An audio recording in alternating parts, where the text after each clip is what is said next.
ಸರಿನಾ? ಎಲ್ಲರೂ ಹೇಳಿ ಓಂ ನಮಃ ಶಿವಾಯ, ಓಂ ನಮಃ ಶಿವಾಯ, ಓಂ ನಮಃ ಶಿವಾಯ. ಆ ದಿನಗಳಲ್ಲೆಲ್ಲ ದೊಡ್ಡ ದೊಡ್ಡ ದೇವಸ್ಥಾನಗಳು, ಆಚಾರಗಳು, ವಿಚಾರಗಳು ಎಲ್ಲ ಹೇಗೆ ನಡೆದು ಬಂದಿತ್ತು ಅಂದರೆ ತುಂಬ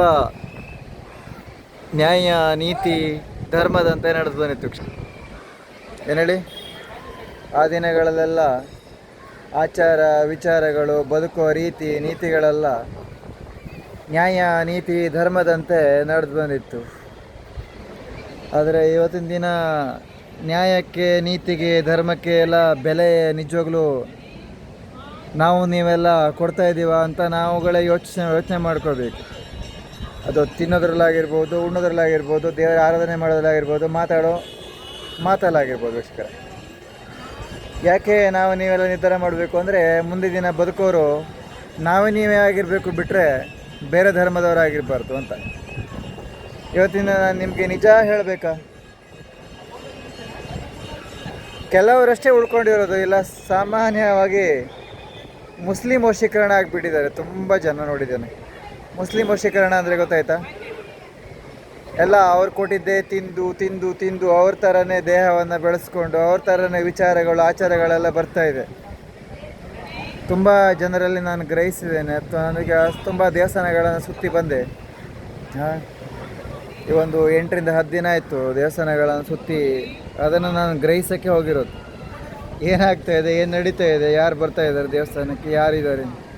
ಹೀಗಾದರೆ ಹೇಗೆ ವೀಕ್ಷಕರೇ?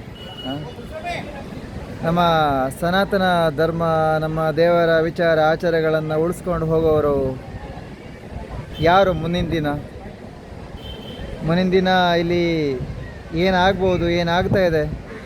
ಇವತ್ತಿನ ದಿನ ದೇವಸ್ಥಾನದೊಳಗೆ ಕೂತ್ಕೊಂಡು ಪೂಜೆ ಮಾಡೋರೆಲ್ಲ ಕೆಲವರನ್ನು ನೋಡ್ತೇನೆ. ನಿಜವಾಗ್ಲೂ ಅವರಲ್ಲಿ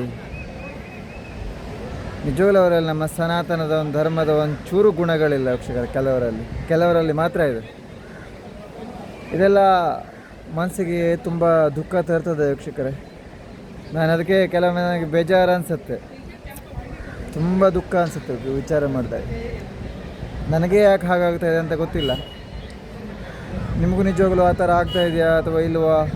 ನಿಮ್ಮ ನಿರ್ಧಾರ, ನಿಮ್ಮ ವಿಚಾರ, ನಿಮ್ಮ ಆಚಾರ ವೀಕ್ಷಕರೇ. ನನಗೆ ವಿಡಿಯೋ ಮಾಡಾಕ್ಲಿಕ್ಕೆ ಒಂದು ಸ್ವಲ್ಪ ಒಳ್ಳೆಯ ವಿಚಾರಗಳನ್ನು ಹೇಳಿ ತಿಳಿಸೋಣ ಅಂತ ವಿಡಿಯೋ ಮಾಡಿ ಹಾಕ್ತೇನೆ ಅಷ್ಟೇ. ಆದಷ್ಟು ನಮ್ಮ ಸನಾತನ ಧರ್ಮವನ್ನು ಕಾಪಾಡ್ಕೊಂಡು ಹೋಗಿ ಅಂತ ಹೇಳ್ತಾ ನಾನು ವಿಡಿಯೋನ ಮುಗಿಸ್ತೇನೆ. ಎಲ್ಲರೂ ಹೇಳಿ ಓಂ ಮುರುಡೇಶ್ವರಾಯ ನಮಃ, ಓಂ ನಮಃ ಶಿವಾಯ, ಓಂ ಮುರುಡೇಶ್ವರಾಯ ನಮಃ ಶಿವಾಯ. ಹಾಗೆ ಆದಷ್ಟು ನಿಮ್ಮ ಸ್ನೇಹಿತರಿಗೂ ಈ ವಿಡಿಯೋನ ಶೇರ್ ಮಾಡಿ.